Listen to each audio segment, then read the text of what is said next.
Good morning everyone. आज मैं आप लोग को कुछ टॉपिक्स जो इरेशनल नंबर से रिलेटेड है और कुछ इम्पॉर्टेंट फैक्ट्स वो डिस्कस करने जा रहा हूँ। इसको स्टार्ट करने से पहले आप इस चैनल को सब्सक्राइब, लाइक और नोटिफिकेशन बेल को ऑन ज़रूर कर लेंगे। इरेशनल नंबर होता क्या है? Any number which is in the form of non terminating and non recurring decimal is called an irrational number. It means वैसा नंबर जो नॉन टर्मिनेटिंग और नॉन रिकरिंग, ना तो वो मतलब डेसिमल के बाद कुछ प्लेस तक कटे और ना रिपीट हो। इट मीन्स डेसिमल के बाद भी उसका जो वैल्यू हो वो डिफरेंट आता रहे, तो उसको हम क्या कहते हैं? Irrational number. जैसे एज फॉर एग्जांपल, जैसे √2 का जो वैल्यू होता है 1.414 हम लोग सिर्फ लेते हैं, बट इसके आगे भी इसका वैल्यू कोई फिक्स ये रहता नहीं है। 4 1 4 3 2 1 5, अगर आप √2 का वैल्यू निकालोगे तो कुछ ना कुछ डिफरेंट आते ही जाएगा। तो ये क्या कहलाया? Non terminating and non recurring. अब इरेशनल नंबर का एग्जांपल जो है वो आप देख लो। जैसे रूट के अंदर अगर कोई पॉजिटिव नंबर है या क्यूब रूट, तो एक ये हो गया। दूसरा है पाई, ठीक है, पाई का नाम आप लोगों ने सुना होगा। और तीसरा जो डेसिमल एक्सपेंशन में अगर दिया हुआ, जैसे 0.02 002 00002, इट मीन्स बीच में एक जो डिजिट है उसका नंबर्स जो है वो इंक्रीज होते जाएगा। इसको आप ऐसे भी लिख सकते हो। मान लो जैसे दूसरा अगर इरेशनल नंबर का एग्जांपल लिखना है तो 1.41 114 114। इट मीन्स कोई भी एक डिजिट्स को हम रिपीट करते हुए और डॉट डॉट डॉट देकर इरेशनल नंबर को डेसिमल एक्सपेंशन में हम लिख सकते हैं। इसको जो है क्यू डैश से रिप्रेजेंट किया जाता है। It can be positive as well as negative. यह जो है पॉजिटिव के साथ साथ निगेटिव भी हो सकता है। It is represent by Q dash. And अब ये है पाई क्या है? तो पाई है इरेशनल, बट उसका जो वैल्यू 22/7 जो किसी भी क्वेश्चन को सॉल्व करने में लिया जाता है वो क्या है? एज ए फ्रैक्शन में है, तो उसको हम क्या कहते हैं? रेशनल कहते हैं। पाई का आप लोग लिखते हो पाई इक्वल टू 22/7, तो ये इसका एग्जैक्ट वैल्यू नहीं होता है, यह इसका सिमिलर वैल्यू है। इट मीन्स जो पाई का डेसिमल फॉर्म 3.14 समथिंग आता है और 22/7 का भी वैल्यू जो है वो वही आएगा। इसलिए हम इसको ये पाई को 22/7 के इक्वल मानकर हम क्वेश्चन को सॉल्व करते हैं। अब आइए हम देखते हैं कि किसी दो नंबर्स के बीच में अगर इरेशनल नंबर को निकालना हो तो उसका क्या फार्मूला होता है। ये भी ऑब्जेक्टिव क्वेश्चंस एग्जामिनेशन में पूछा जाता है।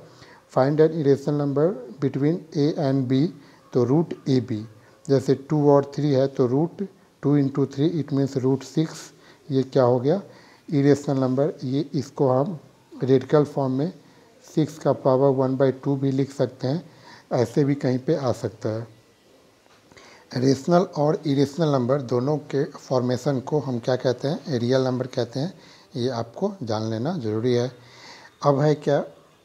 ए positive number has 2 square root. किसी भी जो पॉजिटिव नंबर होता है अगर उसका हम स्क्वायर रूट निकालते हैं तो दो वैल्यू आता है, one positive and other are the negative. As for example √4 को अगर हम प्लस और -2 दोनों ये हम लिख सकते हैं, तो एक पॉजिटिव हुआ एक निगेटिव हुआ। The square root of a negative number is not a real number. मतलब किसी भी निगेटिव नंबर्स का अगर हम स्क्वायर रूट लिखते हैं तो वो रियल नंबर नहीं आता है। तो उसको हम कहते क्या हैं वो आप लोग को पढ़ना नहीं है, लेकिन मैं थोड़ा डिस्कस कर देता हूँ। उसको इमेजिनरी नंबर कहते हैं, उसका कोई एग्जैक्ट वैल्यू नहीं होता है। एज फॉर एग्जांपल जैसे √5, तो इसको हम √-1 × 5 लिख सकते हैं। और √-1 को आयोटा कहा जाता है और इसका साइन ये होता है 5i या 5 आयोटा। तो ये आप लोग को हायर क्लास में इसके बारे में पढ़ना है, बट ये पॉइंट दिया हुआ था तो मैंने डिस्कस कर दिया। अब आगे क्या है? आगे है for all A greater than 0। अगर 0 से ए जो है greater value, it means positive value है, और वो मतलब अगर इरेशनल है, ठीक है, तो उसका अगर हम स्क्वायर करते हैं तो वो ए के इक्वल ही आएगा। इट मीन्स आप किसी को ले लो, जैसे रूट सेवन का अगर स्क्वायर करोगे तो ये क्या होगा, 7 के इक्वल आएगा। रूट एट का ये स्क्वायर तो 8 के इक्वल आएगा। ये इसके लिए ये दिया हुआ है। स्क्वायर रूट को हम इस साइन से रिप्रेजेंट करते हैं और क्यूब रूट को इस साइन से, ऐसे रेडिकल साइन के अंदर ये 3 मान का हम रिप्रेजेंट करते हैं। अब है क्या कुछ इम्पोर्टेंट क्वेश्चन जो MCQ है वो मैं डिस्कस करने जा रहा हूँ, जो कि हमेशा स्टूडेंट्स को कन्फ्यूजन ही रहता है। आइए इसको देख लेते हैं। What is the multiplicative identity element set of a whole number. मतलब मल्टीप्लिकेटिव आइडेंटिटी होता क्या है, तो ये हमने बताया था कि किसी भी होल नंबर्स में हम किससे मल्टीप्लाई करेंगे कि वो होल नंबर ही आएगा, तो वो क्या होता है, 1 से हम किसी भी होल नंबर्स में अगर मल्टीप्लाई करेंगे तो वो खुद रहेगा, उसका आइडेंटिटी चेंज नहीं होगा। तो इसका सही आंसर क्या हो जाएगा, 1 हो जाएगा। दूसरा है which of the flowing set is not closed under subtraction. मतलब सब्ट्रैक्शन के अंदर ये कौन सा जो है, ऑप्शन में जो दिया हुआ है नेचुरल नंबर, इंटीजर्स, ठीक है, रेशनल नंबर और ये हो गया रियल नंबर, कौन सा ये आ नहीं सकता है। तो इसका मतलब क्लोज्ड अंडर का मतलब ये आपको क्लोजर प्रॉपर्टी से लिया गया। तो क्लोजर प्रॉपर्टी में आपने ये देखा है कि किसी भी दो नंबर्स को अगर हम लेंगे और उसका जो ऑपरेशन या सब्ट्रैक्शन दिया हुआ है उसके साथ सब्ट्रैक्ट करने पे वो वही नंबर आना चाहिए। जैसे अब हम नेचुरल नंबर से लेते हैं, मान लो कोई भी दो नेचुरल नंबर को ले लो, जैसे एक 2 हो गया, एक 4 हो गया, और इसको जब हम सब्ट्रैक्ट करेंगे तो 2 में से 4 जाएगा तो ये -2 हो गया। बट -2 तो ये नेचुरल नंबर है नहीं, तो इस कंडीशन में यह जो है ये नहीं हो सकता। बट इंटीजर्स में आ ही सकता है, चाहे वो निगेटिव है या पॉजिटिव है। तो इंटीजर्स निगेटिव और पॉजिटिव दोनों होता है।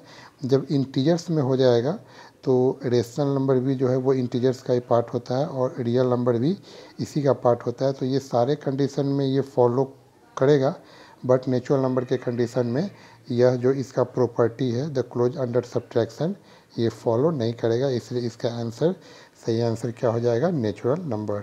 अब है द पीरियड ऑफ डेसिमल 2.363636 में जो पीरियड है वो क्या है। पीरियड का मतलब क्या होता है, ये बहुत ही छोटा पॉइंट्स है बट इसको समझना है।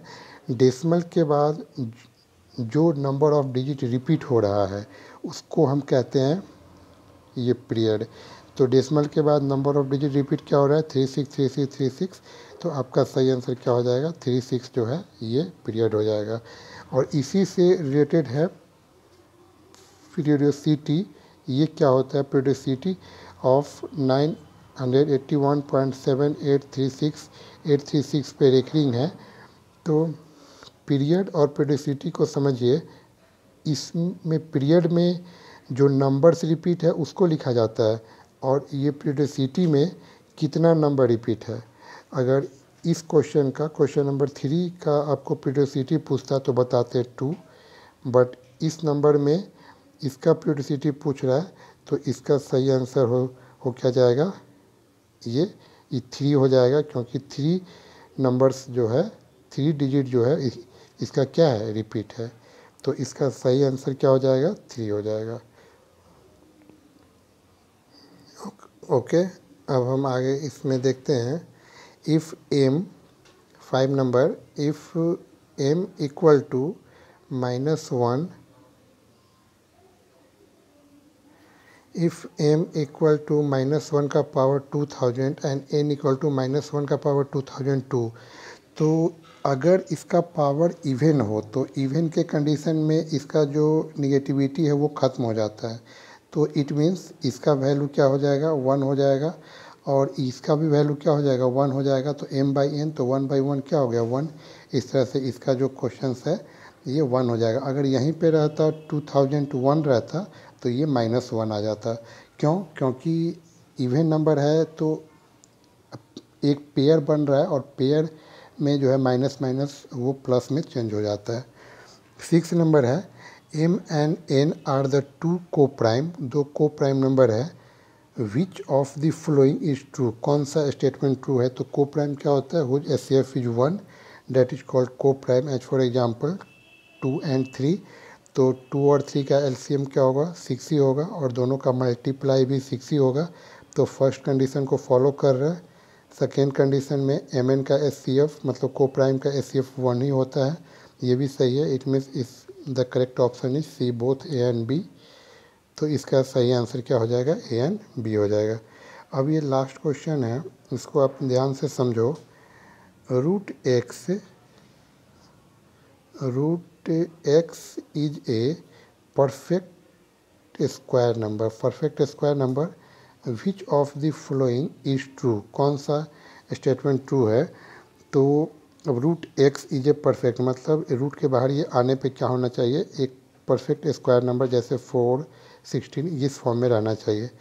तो इट मीन्स अगर हम अंदर में 16 लेते हैं, ठीक है, तब तो ये बाहर आएगा। तो ये 4 भी क्या है, एक परफेक्ट स्क्वायर है, 2 का ये स्क्वायर है। अगर हम 4 का करते हैं तो 4 का क्या आ जाएगा, 2 आ जाएगा। लेकिन 2 ये क्या परफेक्ट स्क्वायर है, नहीं है। तो रूट 16 का वैल्यू 4 आ गया। तो x is a perfect square, ये सही है। x भी परफेक्ट स्क्वायर होना चाहिए, x square is a perfect square. तो 4 का ये स्क्वायर 16 भी क्या है, एक परफेक्ट स्क्वायर है। बोथ A and B, तो it means in this question the correct option is C। तो इसका सही ऑप्शन हो जाएगा C। तो इस तरह से हम लोगों ने इरेशनल के साथ साथ कुछ इम्पोर्टेंट जो MCQ क्वेश्चंस हैं वो नंबर सिस्टम का डिस्कस किया है। फिर भी अगर आपको इसमें कोई डाउट हो तो नीचे कमेंट बॉक्स में कमेंट जरूर करें। Okay, thank you.